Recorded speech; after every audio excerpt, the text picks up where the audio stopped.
بسم اللہ الرحمن الرحیم۔ اللہ تبارک و تعالیٰ کے نام سے شروع جو بڑا مہربان اور نہایت رحم کرنے والا ہے۔ پیارے دوستو، یزیدی فوج کا ایک ایسا بدبخت اور بد کردار شخص کہ جس نے سب سے زیادہ اہل بیت کے ساتھ بغض اور بغاوت کا اظہار کیا، اور یہی وہ بدبخت شخص تھا جس نے حضرت امام حسین رضی اللہ تعالی عنہ نواسہ رسول صلی اللہ علیہ وآلہ وسلم کی مبارک گردن کو ان کے جسم مبارک سے جدا کیا۔ پھر دوستو، آج کی اس ویڈیو میں ہم آپ کو بتائیں گے شمر بدبخت کون تھا اور یہ کس کی آل اولاد میں سے تھا، اور اس ملعون شخص نے اہل بیت کے ساتھ کون سے دردناک سلوک کیے، اور کس طرح اس ملعون شخص نے اہل بیت کی گردنوں کو ان کے جسموں سے جدا کر کے ان کی بے حرمتی کی۔ اور پھر جب اللہ تبارک و تعالی نے اس بدبخت کی پکڑ فرمائی تو اللہ تبارک و تعالی نے اس بدبخت پر کس طرح اپنا دردناک عذاب نازل فرمایا، اور شمر مردود کا کس قدر دردناک انجام ہوا، اور اس کی موت کس طرح واقع ہوئی۔ پیارے دوستو، اسی ایمان افروز اور عبرتناک ویڈیو کو دیکھنے کے لیے آپ سے ہماری گزارش ہے ہماری اس ویڈیو کو اینڈ تک ضرور دیکھیں۔ یزیدی فوج کے اندر 3 کردار ایسے تھے جنہوں نے سب سے زیادہ اہل بیت کی مخالفت کی اور سب سے زیادہ ان پر ظلم و ستم کیے اور ان کو معاذ اللہ شہید کر دیا۔ ان میں سے ایک بہت بڑا بدبخت کردار شمر کا بھی تھا۔ پیارے دوستو، شمر کا نام شمر بن ذوالجوشن تھا اور اس کی کنیت ابو سابقہ تھی، اور اس بدبخت کا تعلق قبیلہ حوازن سے تھا۔ واقع کربلا کے اندر لشکر یزید کا 4000 سپاہیوں کا سردار تھا۔ شمر کے باپ کا نام شرجیل بن اور بن عمرو تھا اور اس کے باپ کا لقب ذوالجوشن تھا، اسی وجہ سے اس کو شمر بن ذوالجوشن کہا جاتا ہے۔ روایات میں آتا ہے کہ شمر بن ذوالجوشن کے باپ نے فتح مکہ کے بعد ایمان قبول کر لیا تھا۔ شمر ملعون شروع میں ہی حضرت علی رضی اللہ تعالی عنہ کے ساتھ تھا، لیکن بعد میں یہ اہل بیت کے خلاف ہو گیا اور یہ اہل بیت اطہار سے بغض اور نفرت کرنے لگا۔ پیارے دوستو، سن 60 ہجری میں جب مسلم بن عقیل نے کوفہ کے اندر قیام کیا تو شمر بدبخت نے تمام لوگوں میں سے ایک اہم فرد تھا جسے حاکم کوفہ عبید اللہ بن زیاد کی طرف سے مأمور کیا گیا۔ اسی بدبخت نے جناب مسلم بن عقیل کی باتوں کو فتنہ قرار دیا اور لوگوں کو بھڑکانے لگا، اور اسی بدبخت نے کوفیوں کو شام کے سپاہیوں سے ڈرایا، اور جب حضرت امام حسین رضی اللہ تعالی عنہ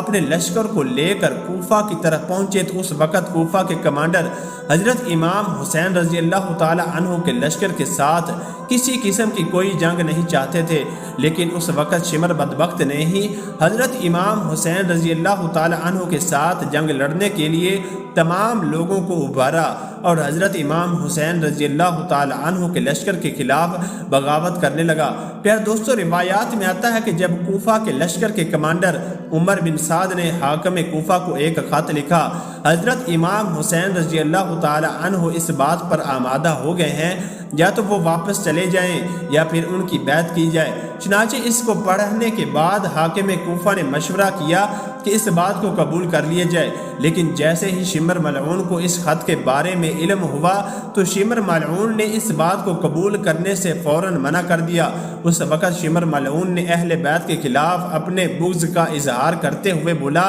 کہ اگر حضرت امام حسین رضی اللہ تعالی عنہ کو ایسے ہی واپس جانے دیا تو بعد میں یہ مزید مضبوط ہو کر آئیں گے، لہٰذا بہتر یہی ہے کہ حضرت امام حسین رضی اللہ تعالی عنہ کو واپس نہ جانے دیا جائے تاکہ یہ کہیں اور زیادہ مضبوط نہ ہو جائے۔ اور یہی وہ شمر ملعون تھا جس نے حضرت امام حسین رضی اللہ تعالی عنہ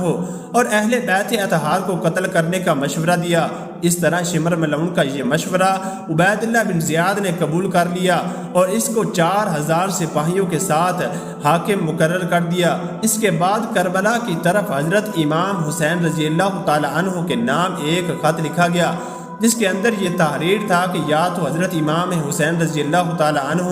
یزید کی بات کر لیں یا پھر سر تسلیم کر کے جنگ کے لیے تیار ہو جائیں۔ اور اس کے آخر میں یہ عمر بن سعد کو یہ کہا گیا کہ اگر حضرت امام حسین رضی اللہ تعالی عنہ کے خلاف یہ کام نہیں کر سکتے تو پھر تم اپنا لشکر لے کر ایک طرف ہو جاؤ اور اس کام کو شمر کے سپرد۔ پیارے دوستو، روایات میں آتا ہے کہ جب یوم عاشوراء کی صبح ہوئی تو شمر ملعون اپنا لشکر لے کر میدان کربلا میں پہنچ گیا اور عمر بن سعد کے لشکر میں شامل ہو گیا۔ اس کے بعد یزیدی لشکر نے حضرت امام حسین رضی اللہ تعالی عنہ اور ان کے اہل بیت اطہار پر حملہ شروع کر دیا، اور یہ بدبخت لوگ اہل بیت اطہار کو ایک ایک کر کے شہید کرنے لگے۔ شمر وہ بدبخت شخص تھا جس نے اہل بیت اطہار کے خیموں کو آگ لگائی اور اہل بیت اطہار کے لوگوں کو قتل کیا۔ اس کے امام حسین رضی اللہ تعالی عنہ پر تیروں کی بوجھاڑ کر دی، لہذا شمر ملعون کے حکم پر حضرت امام حسین پر بے شمار تیر چلائے گئے،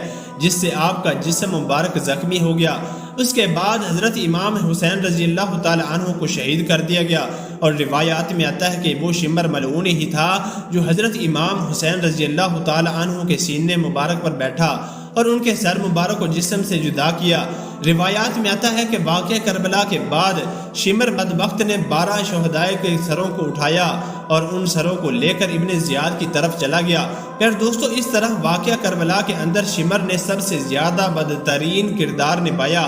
شمر نے حضرت امام حسین رضی اللہ تعالی عنہ کے خلاف لوگوں کو بھڑکایا، اور شمر ہی وہ شخص تھا جس نے حضرت امام حسین رضی اللہ تعالی عنہ کے جنگ کو مشورہ دیا، اور شمر ہی وہ شخص تھا جس نے حضرت امام حسین رضی اللہ تعالی عنہ کے اہل بیت اطہار کو شہید کیا، اور شمر ہی وہ شخص تھا جس نے حضرت امام حسین رضی اللہ تعالی عنہ پر تیر چلائے، اور شمر ہی وہ شخص تھا جس نے حضرت امام حسین رضی اللہ تعالی عنہ کے سر مبارک کو جسم سے جدا کیا اور ان کے سر مبارک کی بے حرمتی کی، اور 12 اماموں کے سر کو لے کر ان کی بے حرمتی کرتا ہوا ابن زیاد کی طرف چلا گیا۔ پھر دوستو اس بات کرتے ہوئے واقعہ کربلا کے بعد اللہ تبارک و تعالی نے شمر کی کس طرح پکڑ فرمائی اور اس کا دردناک انجام کیا ہوا، شمر کی موت کس طرح دردناک طریقے سے ہوئی۔ پھر دوستو شمر ملعون اور مختار ثقفی کے درمیان ایک زبردست جنگ ہوئی، لیکن اس جنگ کے اندر مختار ثقفی نے شمر ملعون اور دیگر عمومی امراء کو شکست دے دی۔ اس وقت شمر ملعون اپنی جان کو بچاتے ہوئے بنی امیہ کے علاقے کی طرف بھاگ گیا۔ اس وقت شمر کی تلاش میں اپنا ایک گروہ شمر کے پیچھے بھیجا۔ اس وقت شمر ملعون نے مختار ثقفی کے غلام جو کہ شمر ملعون کو قتل کرنے کے لیے آیا تھا، شمر ملعون نے اس کو قتل کر دیا، اور خود شمر ملعون کسی دوسری بستی کی طرف بھاگ گیا۔ لیکن اس کے بعد مختار ثقفی نے ایک اور لشکر کو بھیجا، اور شمر ملعون ایک بار پھر سے وہاں سے بھاگ گیا۔ روایات میں آتا ہے کہ رات کے وقت مختار ثقفی کے لوگوں نے شمر ملعون پر حملہ کیا، اللہ اکبر کہتے ہوئے شمر ملعون کی گردن کو ان کے جسم سے جدا کر دیا، اور جس طرح شمر ملعون نے حضرت امام حسین رضی اللہ تعالی عنہ کی گردن مبارک کو ان کے جسم سے جدا کیا تھا، اسی طرح شمر ملعون کی گردن کو بھی اتار کر مختار ثقفی کے پاس بھیجا گیا اور اس کے جسم کو کتوں کے آگے پھینک دیا گیا۔ اور بعض روایات میں آتا ہے شمر ملعون کے سر کو کاٹ کر مختار ثقفی کے پاس بھیجا گیا، پھر اس کے جسم کو کھولتے ہوئے تیل کے اندر ڈال دیا گیا، اور بعض روایات میں آتا ہے کہ شمر ملعون کو گرفتار کر کے مختار ثقفی کے پاس لایا گیا اور وہاں پر اس کی گردن اتار دی گئی۔ روایات میں آتا ہے کہ شمر ملعون کے سر کو چوراہے کے اندر لٹکایا گیا تاکہ لوگ اس سے انجام عبرت حاصل کریں۔ پیار دوستو اس طرح اللہ تبارک و تعالی نے شمر ملعون کو دردناک موت دی، اور اس طرح اس کے سر کو قلم کیا گیا جس طرح اس نے حضرت امام حسین رضی اللہ تعالی عنہ کے سر مبارک کو شہید کیا تھا اور اس کی بے حرمتی کی۔